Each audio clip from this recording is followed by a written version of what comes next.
नमस्कार दोस्तों, स्वागत है आपका मेरे चैनल कॉमिक्स लाइफ में। शुरू करते हैं पवन कॉमिक्स की एक और मज़ेदार कॉमिक्स, दुर्गा का बलिदान। दुर्गा का बलिदान, संपादक देवकी नंदन शर्मा, कथानक मनु, चित्रांकन शेष। एक समय था जब माधोपुर गांव में सबसे अंधकारपूर्ण काल था। उस समय पूरे गांव पर नरपत सिंह नाम के एक निरंकुश जमींदार का दबदबा था। उसके पाले हुए गुर्गे गरीब किसानों पर निर्दयतापूर्ण अत्याचार करते, उनसे बेगार लेते थे। जल्दी जल्दी चलो नमक हरामो, क्या पैरों में मेहंदी लगी है तुम्हारे? और बेगार न करने पर उन पर कोड़े बरसाते थे। गांव का बूढ़ा माधो दुष्ट जमींदार के यहाँ नौकर था। उसकी एक बेटी थी दुर्गा, जो अत्यंत रूपवती थी। उसका विवाह फूलधर गांव के एक गरीब किसान मंगलू के साथ हुआ था और वह अपनी ससुराल में ही रहती थी। एक दिन वह अपने पति के साथ ससुराल से मायके आई। माँ, पिताजी, दुर्गा मेरी बेटी। अगले दिन उसे वापस ससुराल जाना था, इसलिए वह अपनी सहेलियों के साथ गांव में घूमने के लिए निकल पड़ी। क्या कल ही वापस लौट जाएगी दुर्गा? आई है तो 2-4 दिन रहकर चली जाना। हम तो डाल डाल की चिड़िया हैं, आती हैं और उड़ जाती हैं उसी समय। वाह, क्या रूप पाया है इसने! इसे तो मैं अपनी हवेली में ले जाऊंगा। बचाओ बचाओ! वह अत्याचारी जमींदार नरपत सिंह था। इस गांव में किसकी इतनी हिम्मत है जो तुम्हें बचाने आएगा? दुर्गा उससे बचने के लिए भागी। नरपत सिंह उसका पीछा करने लगा। अब तुम मुझसे बच नहीं सकती। अगले ही क्षण नरपत सिंह ने उसे पकड़ लिया। अब चुपचाप मेरे साथ हवेली चलो, शोर मचाया तो चमड़ी उधेड़ डालूंगा। उसने दुर्गा को जबरदस्ती अपने घोड़े पर बिठा लिया। छोड़ दो मुझे, बचाओ बचाओ मुझे! चिल्लाओ, खूब चिल्लाओ, लेकिन कोई तुम्हारी मदद को नहीं आने वाला। चीख पुकार सुनकर माधो, दुर्गा का पति मंगलू तथा गांव के अन्य लोग भी दौड़कर पनघट पर पहुंच गए। क्या बात है कमला बेटी, दुर्गा कहाँ है? तुम रो क्यों रही हो? काका उसे दुष्ट जमींदार उठाकर ले गया। बेचारी दुर्गा, भाग्य फूट गए, इसीलिए मैं उसे यहाँ आने के लिए मना करता था। लेकिन अब कुछ करो पिताजी, वरना। मैं क्या करूँ बेटा, वह जमींदार बहुत दुष्ट है, सदा अपनी मनमानी करता है। तो फिर चलिए उसी से विनती करते हैं। तब मंगलू ने दुर्गा की सहेलियों से पूछा, वह जमींदार किस तरफ गया है? उधर, उत्तर दिशा में। चलिए पिताजी, उसकी हवेली चलते हैं। चलो। उधर जमींदार दुर्गा को अपनी हवेली में ले गया। मुझ पर रहम खाइए ठाकुर साहब, मुझे छोड़ दीजिए। छोड़ दूं? हाथ आए शिकार को छोड़ दूं? इतना बेवकूफ़ मैं नहीं। लेकिन जैसे ही उसकी नज़र अपने नौकरों पर पड़ी, उसने डांट कर उन्हें भगा दिया। तुम लोग यहाँ खड़े क्या कर रहे हो? जाओ अपना काम करो। नौकर सहमे हुए वहाँ से चले गए। तभी माधो अपने दामाद के साथ वहाँ पहुँच गया। पिताजी, स्वामी, मेरी रक्षा करो। माधो ने जमींदार से विनती की और गिड़गिड़ाकर दया की भीख मांगने लगा। मेरी बेटी पर तरस खाइए हुजूर, दुर्गा आपकी बेटी की तरह है। बेटी होगी तेरी, मेरी तो हवेली की जीनत बनेगी, नाच गाकर हमारा मन बहलाएगी। दुर्गा के पति मंगलू ने भी उसे छोड़ देने की विनती की। ठाकुर साहब, आप अगर चाहें तो मैं इससे भी सुंदर लड़कियां ला सकता हूँ, लेकिन आप इसे छोड़ दें, यह मेरी पत्नी है। अब यह तुम्हारी पत्नी नहीं, इस हवेली की जीनत है। लेकिन हुजूर, अब जाते भी हो यहाँ से, या फिर धक्के देकर तुम्हें हवेली से बाहर निकलवाऊं? और तब? नहीं हुजूर, मैं अपनी बेटी को लेकर ही यहाँ से जाऊंगा। अच्छा, तो तू ऐसे नहीं जाएगा बुढ़े, लातों के भूत बातों से नहीं मानते। ठहर, मैं तुझे बताता हूँ। इतना कहकर नरपत सिंह ने एक लात माधो के जमा दी। आह, मर गया! माधो जमीन पर गिर पड़ा। दुर्गा ने भागकर अपने पिता को जमीन से उठाया। आप घर जाइए पिताजी, और मुझे मेरे भाग्य पर छोड़ दीजिए। बेटी, मुझे माफ़ करना, मैं कुछ नहीं कर सकता, लाचार हूँ। दुर्गा का पति कमज़ोर आदमी था, उसमें जमींदार से टक्कर लेने की हिम्मत नहीं थी। ठीक है ठाकुर साहब, आप इसे रखिए, मैं इससे भी सुंदर पत्नी खोज लूँगा। यह सुनकर दुर्गा का खून खौल उठा। कायर, स्वार्थी, तू किसी का भी पति बनने योग्य नहीं। भाग जा यहाँ से और अपना मुंह काला कर, मैं अपनी रक्षा आप कर लूँगी। जमींदार ने दुर्गा का मन जीतने की हर संभव कोशिश की, मगर सफल न हो सका। तुम जो चाहो मैं करने को तैयार हूँ, कहो तो आसमान के तारे तोड़ लाऊं। तभी दुर्गा को अचानक एक तरकीब सूझ गई। मेरे लिए तारे तोड़ने की आवश्यकता नहीं है ठाकुर साहब, सिर्फ थोड़ा सा पानी पिला दीजिए मुझे, बस इतनी सी बात। मैं अभी पानी लेकर आता हूँ। मैं जल्दी से कुछ लकड़ियाँ जमा कर लूँ। काफ़ी लकड़ियाँ इकट्ठी कर लेने के बाद अब थोड़ी सी घास और इकट्ठी कर लूँ। उसने घास को लकड़ियों के ऊपर डालकर उसमें एक तरफ से आग लगा दी। घास की आग पकड़ते ही लकड़ियाँ धू धू कर तेजी से जलने लगी। उसके लौटने से पहले मुझे यहाँ से भाग जाना चाहिए, यही सोचकर दुर्गा वहाँ से भाग खड़ी हुई। उसी समय जमींदार भी पानी लेकर वहाँ आ पहुँचा। दुर्गा, लो मैं तुम्हारे लिए पानी ले आया। अये, यह आग कैसी? तो क्या दुर्गा आग में जल मरी या मुझे चकमा देकर भाग गई? अगले ही क्षण उसने अपने गुर्गों को बुलाया। जाओ उस लड़की को तलाश करो और उसे पकड़कर मेरे पास ले आओ। जो आज्ञा ठाकुर साहब। और फिर जमींदार के गुर्गे दुर्गा की तलाश में निकल पड़े। हमसे भागकर कहाँ जाएगी? हम सारी बस्ती में आग लगा देंगे, गांव के गांव जला डालेंगे। उधर दुर्गा को गांव से बाहर जंगल में दो घुड़सवार आते हुए दिखाई पड़े। वह तुरंत मुड़कर दूसरी ओर भाग खड़ी हुई। तभी जमींदार के कुछ आदमी अपने हाथों में मशाल व लाठी लिए उसका पीछा करते हुए वहां आ गए। घुड़सवार तुरंत समझ गए कि मामला क्या है। ये सब जमींदार के गुर्गे हैं सरदार। आगे माधोपुर गांव है, होशियार हो जाओ। उधर दुर्गा का दुर्भाग्य, वह भागी भी लेकिन पकड़ी गई। भाग और भाग, लेकिन भाग कर जाएगी कहाँ? सारा इलाका तो ठाकुर का है। अब सीधी तरह चल, वरना तेरी खाल उधेड़ कर रख दूंगा। और वे लोग दुर्गा को पकड़कर ठाकुर की हवेली ले गए।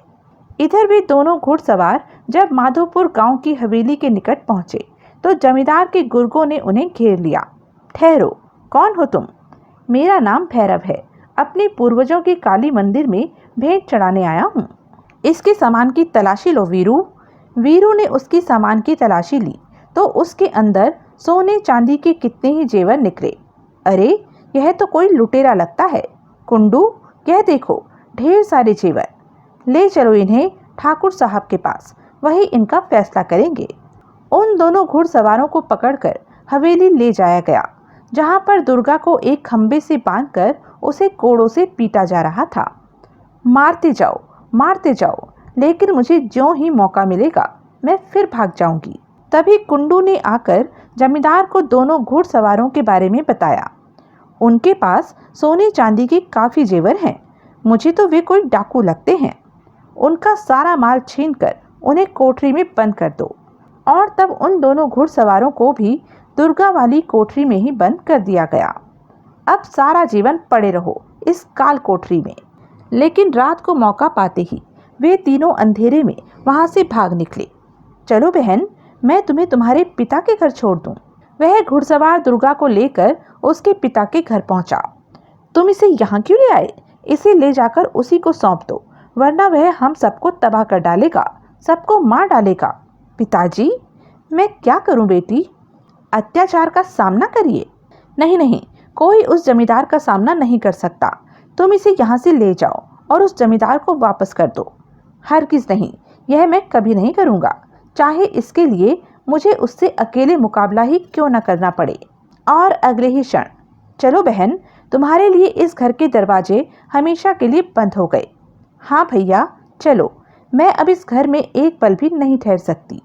दुर्गा और भैरव दोनों वहाँ से चले गए। तब तुम्हें इस तरह कठोरता से पेश नहीं आना चाहिए था। आखिर को वह तुम्हारी बेटी थी। और करता भी क्या, उस जमींदार के आगे मेरा बस भी क्या चलता। भैरव दुर्गा को अपने अड्डे पर ले गया और उसे घुड़सवारी के साथ तलवार चलाना तथा बंदूक चलाने का प्रशिक्षण देने लगा। शाबाश दुर्गा, तुम तो निशाना लगाने में एकदम निपुण हो गई हो।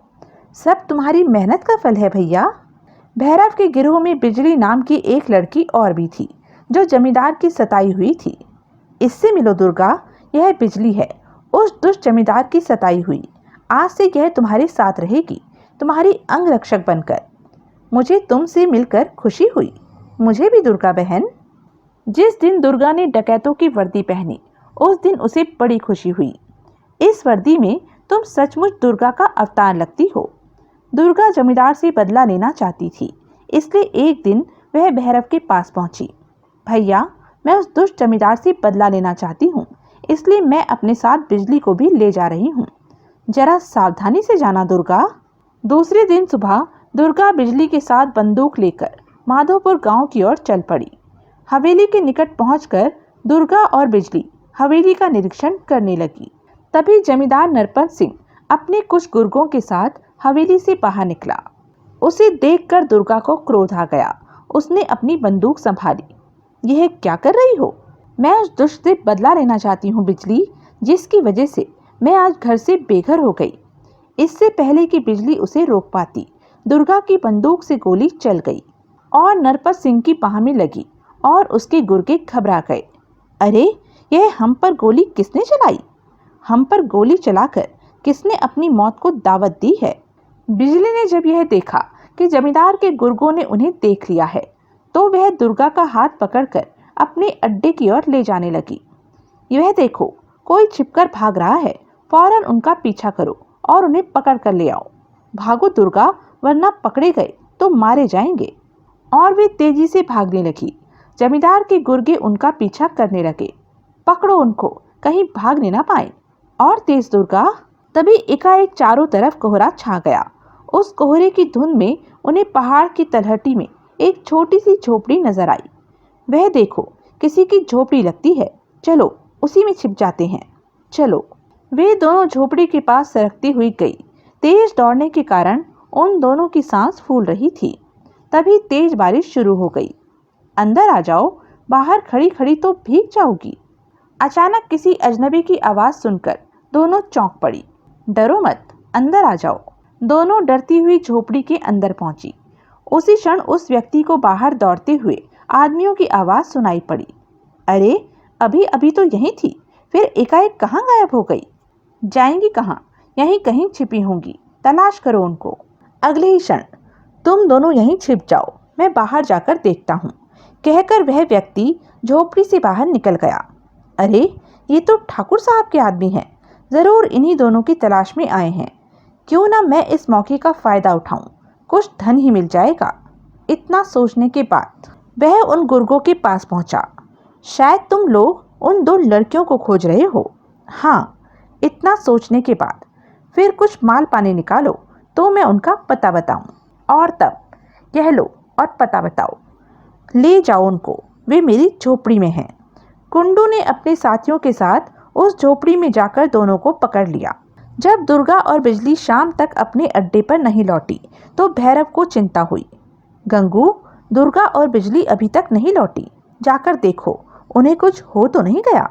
जो आज्ञा सरदार, मैं अभी जाकर पता करता हूँ।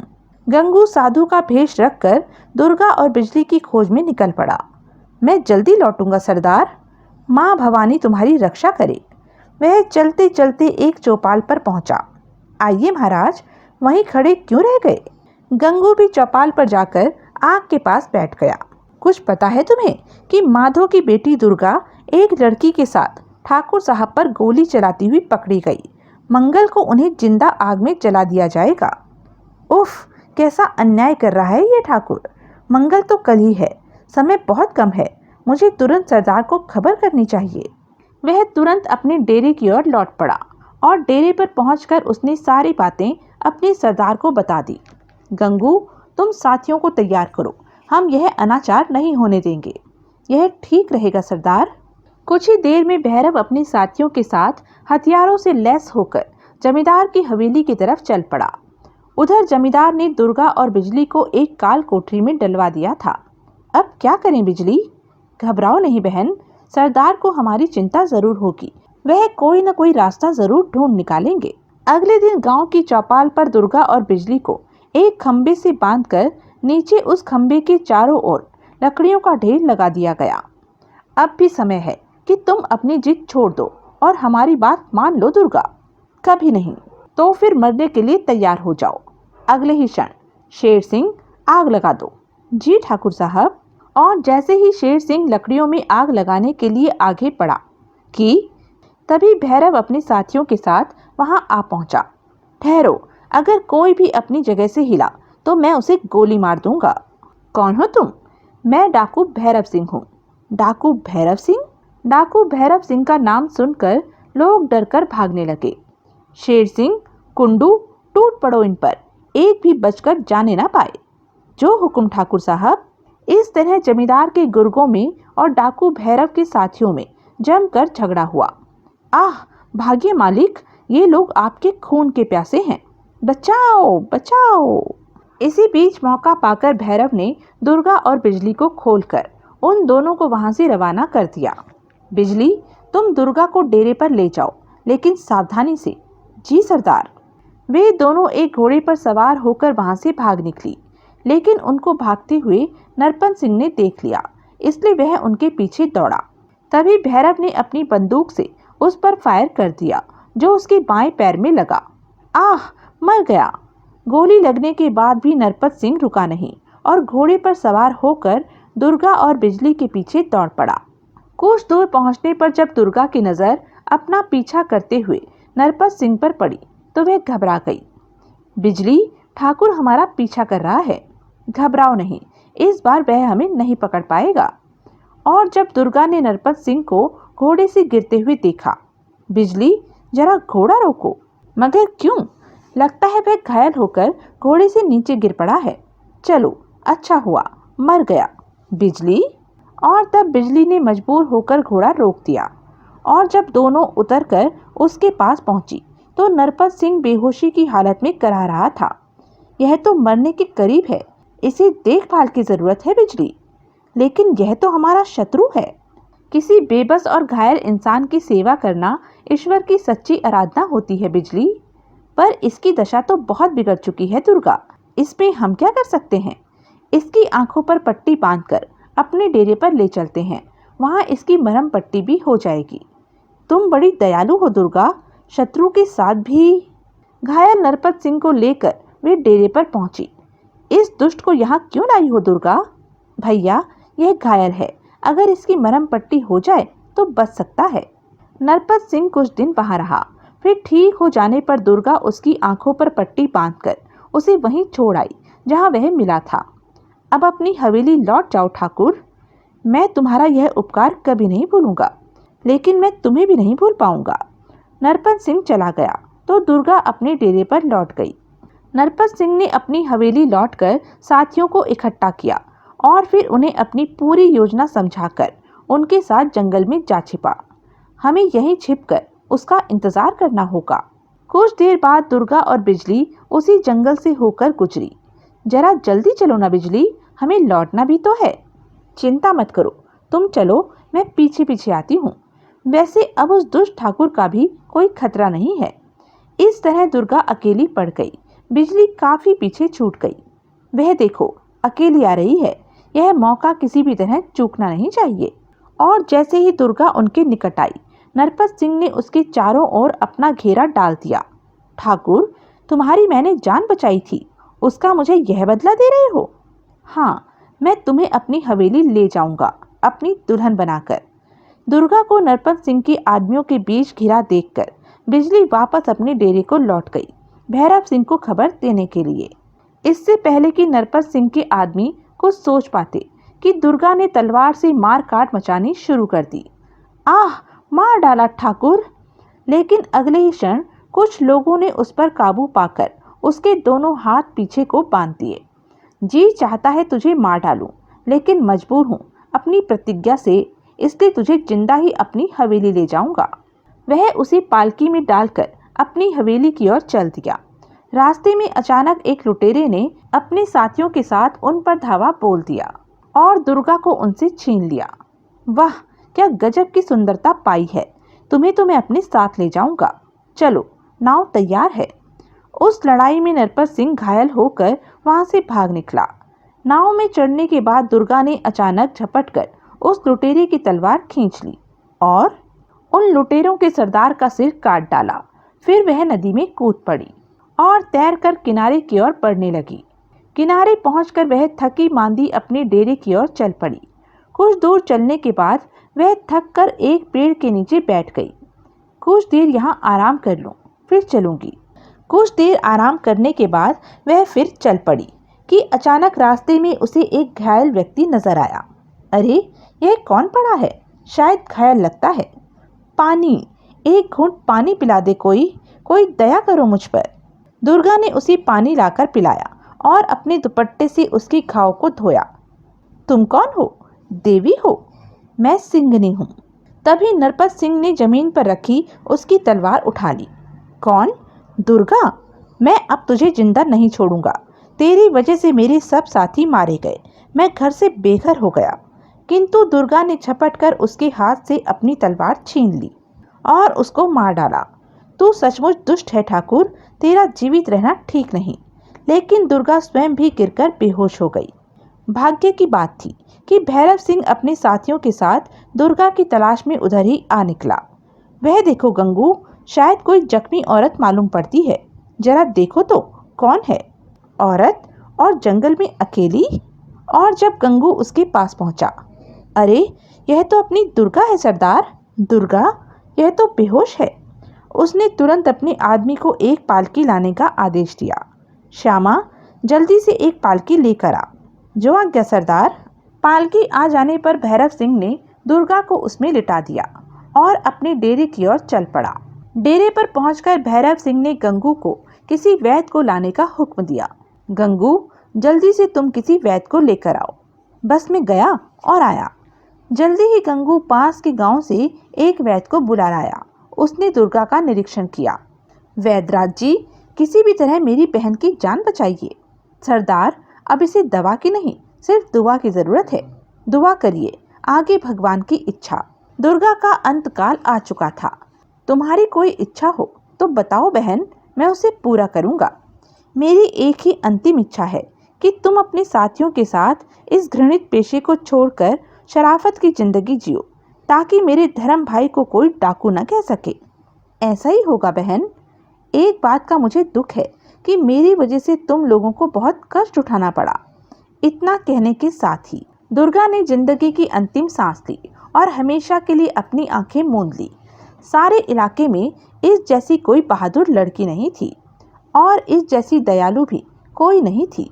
इसने हमें जीने का जो रास्ता दिखाया है, हम उसी पर चलेंगे गंगू। हाँ सरदार, अब हम शराफत की जिंदगी जिएंगे और अगर हमें बंदूक भी उठानी पड़ी तो अच्छे कार्यों को संपन्न कराने के लिए ही उठाएंगे, किसी को सताने के लिए नहीं। और उसी दिन भैरव ने अपनी धर्म बहन दुर्गा का पूर्ण सम्मान के साथ अंतिम दाह संस्कार कर दिया। तुम सचमुच महान थी बहन। तुमने अपनी इज्जत की रक्षा के लिए हथियार भी उठाया और एक रहमदिल औरत बनकर अपने दुश्मन की जान भी बचाई। तो यह थी पवन कॉमिक्स की एक मज़ेदार कॉमिक्स। ऐसी ही मज़ेदार कॉमिक्स के लिए बने रहे मेरे साथ। और हाँ, मेरे चैनल को लाइक, शेयर और सब्सक्राइब करना ना भूलें। धन्यवाद।